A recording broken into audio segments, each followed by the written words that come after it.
গরুর মাংসের দোকান তো ওইদিকে, আমরা এদিকে কেন যাচ্ছি? গরুর মাংস কিনবো না তো। গরুর মাংসের কেজি কত করে জানেন? 750 টাকা। তার মানে 2 কেজির দাম 1500 টাকা।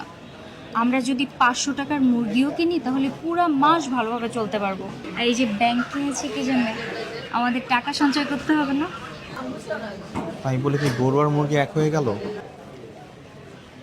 মাংস তো মাংসই। আর আমি আপনাকে এত মজা করে রান্না করে দেবো, আপনি মুরগি খাচ্ছেন না গরু খাচ্ছেন আপনি বুঝতেই পারবেন না। ঠিক আছে ঠিক আছে। ভাই, মুরগির কেজি কত করে?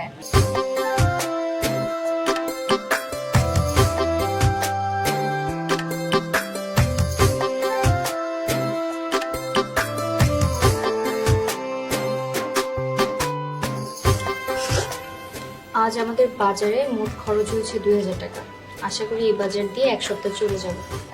হুম, তার মানে আমাদের এক মাসে 8,000 টাকার বাজার করলে হয়ে যাবে।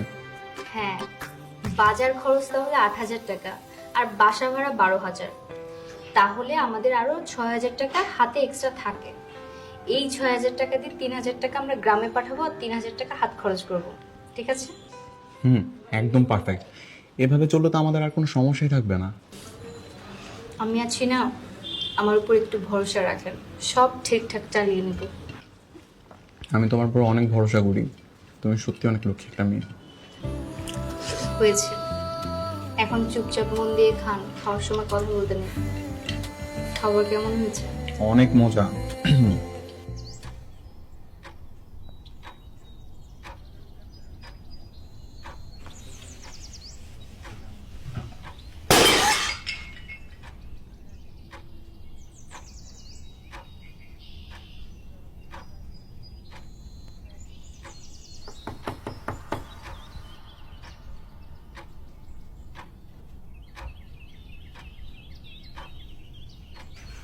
কি কি হয়েছে?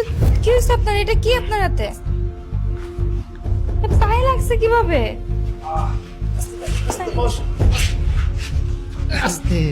কি হয়েছে? হ্যাঁ, কিভাবে লাগলো? তেমন কিছু হয় নাই, ওই রাস্তা পার হওয়ার সময় একটা গাড়ির সাথে ধাক্কা লেগে গেছে। হায় হায়, বেশি লাগছে? না ভাবি, বেশি লাগে নাই। এক্সরে করছে, ডাক্তার বলছে ভাঙে টাঙে নাই। ওষুধ দিছে 4 দিনের, এটা খাইলে ইনশাল্লাহ ঠিক হবে। একটু সাবধানে চলাফেরা করবেন না? আচ্ছা বন্ধু, আমি তাহলে এখন উঠি। ভাবি এই যে ওষুধগুলো আছে তো, আপনি তো নিয়মিত খাওয়াই দেন। আচ্ছা। মিজান শোন, কে? আজকে যে আমরা ডক্টর দেখাইলাম তার মধ্যে তুই আবার যে স্ট্রেচার কিনলি, তোর টোটাল কত টাকা খরচ হয়েছে? এই 4,000 টাকার মতো।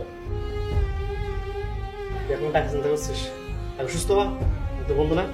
আচ্ছা, আমি আগামী মাসের স্যালারি পাইলে তোরা টাকাটা দিয়ে দিব, আর আমি যদি ভুলাও যাই তোর ভাবি মনে রাখবে। সেটা পরে দেখা যাবে। ভাবি আমি গেলাম তাহলে, হ্যাঁ? জি।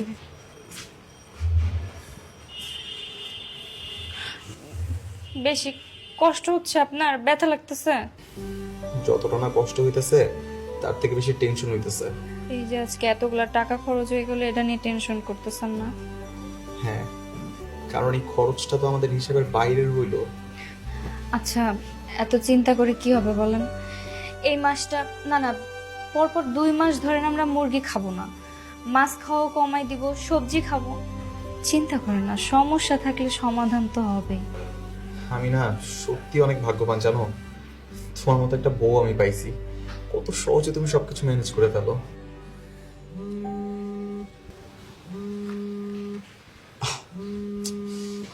অফিসের বস ফোন দিছে। বলেন, আপনি অসুস্থ, আজকে যেতে পারবেন না? আসসালামু আলাইকুম স্যার। ওয়ালাইকুম আসসালাম। মোহিত, কোথায় তুমি? স্যার আমি তো বাসায়। আরে বাসায় মানে কি কথা বলছো? অফিসে আসবা কখন? স্যার আমি অফিসে আসার জন্য বাসা থেকে বের হয়েছিলাম, কিন্তু রাস্তায় আমার একটা অ্যাক্সিডেন্ট হয়ে গেছে, তো আমি তার জন্য আর আসতে পারিনি। পাটা একটু মুচকে গেছে স্যার। আমার কাছে মনে হয় আমি আগামী 2-3 দিন অফিস করতে পারবো না। বাহ, চমৎকার, অনেক সুন্দর করে কথা বললে। এটা কি সরকারি অফিস নাকি হরিলুট পেয়েছো যে আমার ইচ্ছা হলো আমি আসবো, ইচ্ছা হলো আমি আসবো না? এইভাবে কিন্তু অফিস চলতে পারে না। অফিসে একটা রুলস এন্ড রেগুলেশন আছে, তুমি তাড়াতাড়ি চলে আসো। এমনিতে অনেক ফাঁকি দিয়েছো, এরকম যদি ফাঁকি দাও তাহলে কিন্তু তোমার বেতন কাটা যাবে। বেতন কাটবেন স্যার? তাছাড়া কি করবো, কোম্পানির ক্ষতি হবে আর আমি কি বসে বসে চেয়ে চেয়ে দেখবো?